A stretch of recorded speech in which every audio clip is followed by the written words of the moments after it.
aquele abraço para todos vocês. Vamos continuar o nosso assunto de movimentos sociais.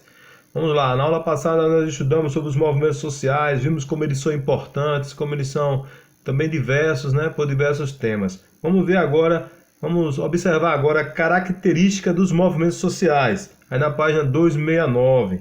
Então veja só, os movimentos sociais, eles não podem ser, eles podem em algum momento ser confundidos, né, com movimentos messiânicos, religiosos ou políticos partidários. Embora se formulem ou apresentem publicamente reivindicações de mudanças políticas sociais, esses movimentos não significam que os participantes de um movimento social não professem uma fé ou não estejam ligados a um partido político. Eles podem estar, certo? Agora, de modo geral, os movimentos sociais se definem como não partidários e não religiosos. Preste atenção nisso. Eles não são partidários, não têm partido e também não têm religião. Eles buscam somar forças com aqueles que vivenciam uma mesma condição, independente de suas filiações partidárias ou religiosas. Por isso eu falei na aula passada a pobreza, que é das causas que mais provocam movimentos sociais. Para se atribuir um caráter social a movimentos surgidos no interior das sociedades, algumas características devem ser identificadas. Os movimentos sociais estão nesse triângulo aí: Estado, sociedade e cidadania. Quer dizer, o Estado que comanda a sociedade e o direito da cidadania. Definições básicas: grupos organizados, que eles dependem de uma organização. Ação social coletiva, porque ele depende da opinião pública das pessoas. Promover ou resistir a alguma mudança, quer dizer, precisa ter uma pauta de reivindicação. Mobilizações da sociedade civil organizada, utilizando obviamente aí as leis, respeitando esse processo. E cidadania ativa, quer dizer, participação do cidadão na vida e nas transformações da sociedade. Característica do movimento: ele precisa ter um objetivo, esse objetivo comum, por exemplo, lutar por melhores moradias, escolas, né, centros hospitalares, postos de saúde, saneamento básico. Ele precisa ter um objetivo claro, certo? Ele precisa de componente ideológico, uma ideologia, uma visão de mundo que possa dar condições, determinadas situações, na crença de ser possível modificar a sociedade. Então precisa ter um caráter ideológico e, obviamente, aí baseado lá na ideologia. Aí vem a questão dele ser dependente de uma organização, para que ele tenha uma pauta. Uma pauta é uma agenda definida das suas lutas e do que ele vai pleitear, certo? Os movimentos sociais são livres, eles se declaram livres, por isso eles são apartidários e laicos. Quer dizer, eles evitam ao máximo, certo, essa mistura de partidos políticos ou religião. Um dos maiores exemplos disso é o Martin Luther King, que foi um responsável por mobilizar comunidades negras no sul do país em lutas pelos direitos civis nos Estados Unidos. Em 1948, o Martin Luther King é um símbolo nessa luta contra o racismo e outros tantos movimentos que existem. Os movimentos sociais, eles ainda podem carregar em sua formulação, eles podem ser expressivos, quer dizer, mudar as pessoas e não a realidade. Movimentos religiosos, como os alcoólicos anônimos. Reacionários, não admitem mudanças, desejo de retornar aos valores do passado. Quer dizer, pode ser radicais ou não ser radicais, né? Quer dizer, tem essa formulação. Os movimentos sociais ainda podem ser progressista, caso não está dizendo progresso, né? Alterações positivas nas instituições, movimentos por um ensino público de qualidade, uma mudança na instituição, na forma de ensinar. Podem ser reformistas, reformar o que já existe, né? Não é o mesmo que progresso, é reformar o que já existe, né?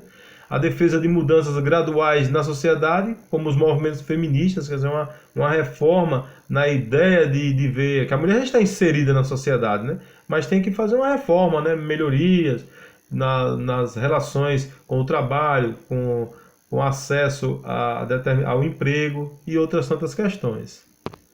Os movimentos sociais podem ser revolucionários, né? Mudanças abruptas, quer dizer, radicais na sociedade, como foi a Revolução Russa, a Revolução Chinesa, a Revolução Cubana, certo? A Revolução Socialista. certo? E outros tantos movimentos migratórios, como a saída de pessoas de um lugar para outro, né? Os movimentos sociais, um lugar não está dando para sobreviver por conta de questões do clima, por conta do solo, por conta de falta de alimento, por conta da seca. Então esses movimentos podem carregar em seu bojo aí esse caráter de mudanças sociais. Esses são os principais movimentos sociais no Brasil hoje, né? Movimento dos Trabalhadores Sem Terra, MST, nós falamos na aula passada, os movimentos dos Trabalhadores Sem Teto, MTST, e o movimento feminista. Movimentos que sociais que já passaram no Brasil, como as Diretas Já, com o fim da ditadura militar em 1984, os Caras Pintadas e o impeachment do governo Collor, o primeiro governo democrático depois da ditadura, sofreu impeachment, que foi o Collor de Mello. Então nós tivemos o movimento dos Caras Pintadas e o movimento dos atingidos por barragens, né, como os últimos eventos que ocorreram em Minas Gerais, né, tanto em Mariana como em Brumadinho, onde diversas pessoas morreram. Então tem um movimento para reivindicar melhores condições de trabalho, melhores condições de vida e também uma maior participação do governo na fiscalização das barragens e da produção de minério nessas regiões aí. Os movimentos sociais têm 3 princípios básicos, certo? Vamos ver aí os princípios dos movimentos sociais segundo Alain Touraine e os movimentos sociais.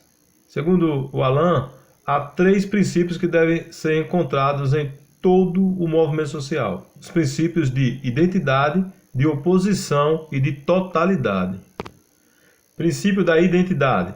Em primeiro lugar, o movimento ele tem que escolher sua identidade, né? Dizendo quem é que representa, né? Em nome de quem ele fala e quais são seus interesses e o que ele protege ou defende. Senão ele não tem identidade, né? Senão ele não tem um nome, não tem uma identidade própria, certo? O outro princípio é da oposição. O movimento social ele luta contra alguém, ele resiste contra alguém, contra um bloqueio. Ele busca vencer uma oposição, certo? Ele busca vencer isso. Então, sem oposição, ele deixa de existir. Então, o movimento social luta sempre contra alguém. É outra questão, princípio básico. E outra questão da totalidade, como eu já falei, ele luta contra princípios comuns, então princípios universais, de uma realidade universal. Por mais que ele represente um grupo particular, mas os valores ao qual o movimento social defende, eles têm que ser a coletividade, de forma universal, certo? De forma geral, e não porque um movimento X ou Y que ele vai defender, não, ele defende uma totalidade. A liberdade e a livre iniciativa, mas de forma geral, de forma universal. Então tá aí os 3 princípios, né? Identidade, certo? Dizer por que está fazendo aquilo, oposição, porque tem que estar contra alguém, totalidade, princípio, por mais que tenha um grupo, mas que os princípios sejam universais. Positivo? Espero que tenha ajudado vocês a complementar os conhecimentos. E feliz São João para todos, aquele abraço e até a próxima aula, sendo tendo em vista que nós estamos com conteúdo bem adiantado e bem informado. Então espero que vocês estejam entendendo e compreendendo muito bem o assunto.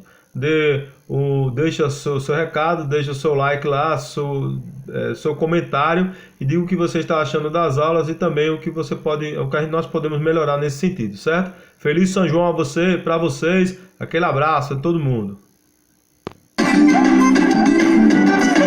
E aí galera, aquele abraço, bom forró pra vocês aí, viu? Não for ao vivo, mas é numa live. Valeu, até a próxima aula.